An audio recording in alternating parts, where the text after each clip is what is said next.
Welcome to the program. I'm Mark Imperial. This segment's being brought to you by booksgrowbusiness.com. It's the place where busy professionals get their books done to educate consumers, grow their businesses, and to leave a legacy. I'm doing a series of spotlights on remarkable business intermediaries from across the country. Joining me on this segment is Jeremy Acquilano. He's the founder of the Almond Group in Florida. Jeremy, welcome to the program. Great. Happy to be here, Mark. Thanks for inviting me. Jeremy, tell me a little bit about your work and specifically, who are the types of clients that you specialize in helping? Sure. Yeah. So I founded Almond Group back in 2020. Basically, I was working as a real estate agent at the time and kind of wanted to change in direction. And I met these investors that do these really great deals with e-commerces where it's no money down for them. They offer their ability to help them grow their business through their experience and their skills and their track record. And I was really intrigued by like what they're doing, and I wanted to figure out how I could become a partner with them. So we kind of brainstormed some ideas, and I realized that I've had my real estate license for a couple of years, and I could get my broker's license. And they usually don't like working with brokers because they kind of mess up the deal flow for them.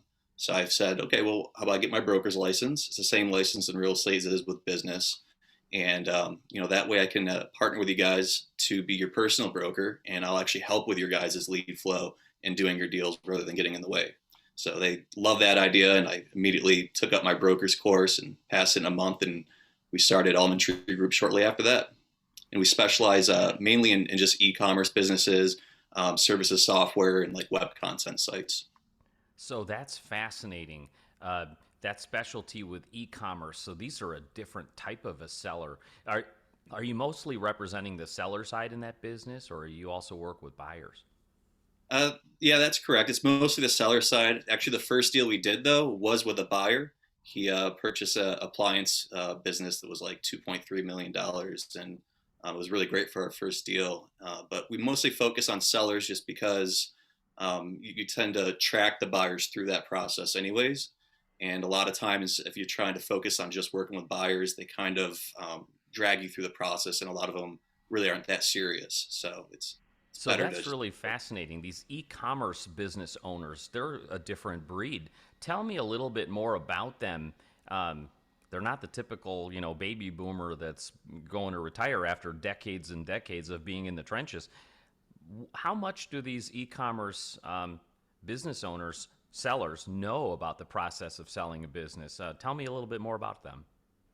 Sure. It's kind of fascinating because the topic here is the Great Resignation, and what we're seeing a lot of is that a lot of people that are starting e-commerce these days are people that are kind of in that, they're in the millennial generation. They're people that were fed up with working for a boss and decided to start their own business, and they of course went online with it because they're more tech savvy.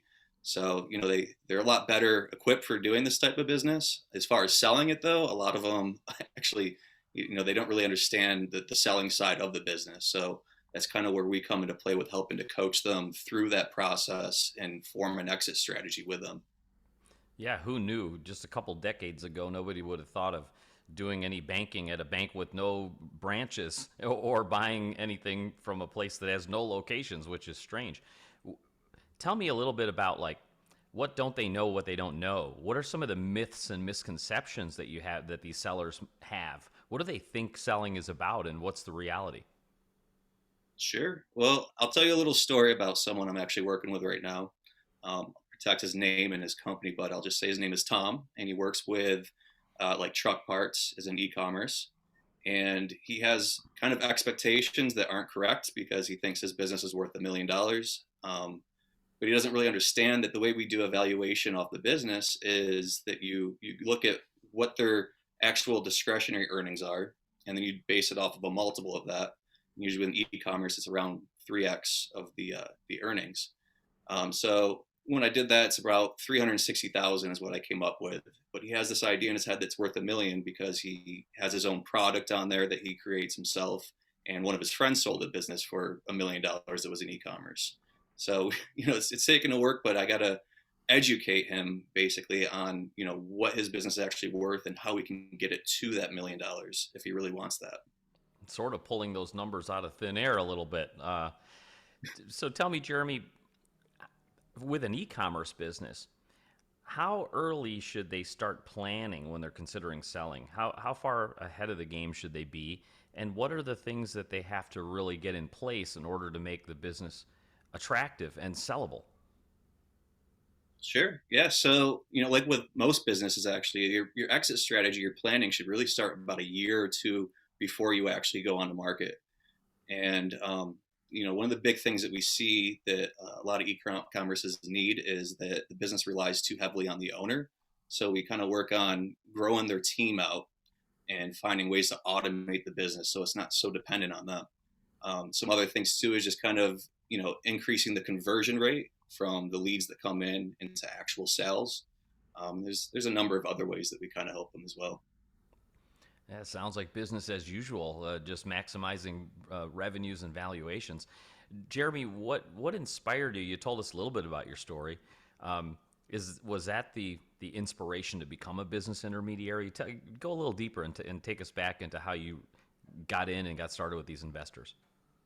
Sure. Well, again, with like the whole great resignation thing, I kind of am part of the great resignation in a way because, I was working in real estate and I was kind of an inside sales associate. So I was making 150 phone calls every day and that became very repetitive and very, very boring. And eventually I just kind of lost my motivation to really do that. And my boss comes in one day and he just goes, Jeremy, it's been great working with you, but I got to let you go. And I was like, okay, it was kind of shocking at first, but on my ride home, I realized that this is like divine intervention because I wasn't happy where I was at. And it happened to be right around that time that I met my partners and learned what they were doing with e-commerces and was just really just like loved what they were doing. And I wanted to be a part of that. So at first I actually managed their fulfillment center. And it was like 5 e-commerces that they were fulfilling out of this one center. It was actually just a 3-car garage at the time. But I helped them out with managing that for a while until I eventually said, I want to help out more. Like I love business as well. I've always had an entrepreneurial mindset to me. I've always wanted to, own my own business and do my own thing. So they said like, well, okay, what's your strengths? What can you bring to the team? Think about that and come back to us with something. And that's when I kind of got to thinking like that they've mentioned they hate business brokers because they kind of ruin deals. Of course, they ruin deals for them. They like to do deals that are no money down for them. They like to acquire their way and earn their way into a business rather than just pay money for it. So I was like, okay, I'll become a broker for you guys, and that way, I can help you guys out with finding deals with people that are interested in that kind of creative structuring, and that's kind of how we got started. Fascinating, Jeremy. For before I ask you my last question, is there anything I didn't think to ask that you feel is important that you want to share, specifically around the selling of an e-commerce business, especially today in this economy? Well, I would just say that it's important for anyone that's selling any business to make sure that you're looking for the right broker who understands your industry. So there's a lot of brokers out there that are more generalized. They'll kind of take any listing they can out there. You want to make sure you're getting someone who understands the industry you're in and has worked with clients in that industry. And another important thing too is that, you know, 80% of businesses, 80 to 90% actually never even sell. They get put on the market. And a huge reason, there's a ton of reasons why. I'm actually writing a book on it called Why Your Business Won't Sell and How to Fix It. But one of the big reasons why is because most brokers will just take any listing they can, whether they know it's sellable or not, and they'll put it on there and just grow an inventory list, hoping that they can get 2 out of 10 businesses sold. So you want to find someone who's actually going to be honest with you and take a look at your financials, take a look at how sellable it is, and give you honest feedback. Like, look, we could try and sell it now. Not sure if it's going to actually get sold. Here's what we can do to help you to get to that point. You inspired one more question, and that is, you mentioned your book that you're working on, titled "Why Your Business Won't Sell and What to Do About It." Give me some of the reasons. What makes a business unsellable, and why would a broker take one knowing it's not really that sellable, just to throw mud on the wall? What are some of those big reasons why the businesses don't sell? Sure. Well, I mean, I kind of touched on one of the main ones already, and that's that the business relies way too heavily on the actual owner. You can't sell a business if you're the business. So you need to start stepping away from it. You need to develop the right teams and put the right people in place to make sure that whoever's coming in to buy the business doesn't have to take over a job. A lot of people that are looking to buy e-commerces, they're more of like the strategic type of buyer, and they're not looking for just a job. They're looking for something that's already performing. It's like a sales machine. So you want to make sure you have something set up like that. As far as why brokers are taking on listings, I think some of them just don't have the right education. They might not be members of certain accredited associations like IBBA, the International Business Brokers Association. They provide like a lot of educational courses and things that are really important for brokers to understand. And I think that just a lot of brokers don't really have the expertise, and they come from backgrounds like in commercial real estate, and they kind of compare the two when it's a completely different monster.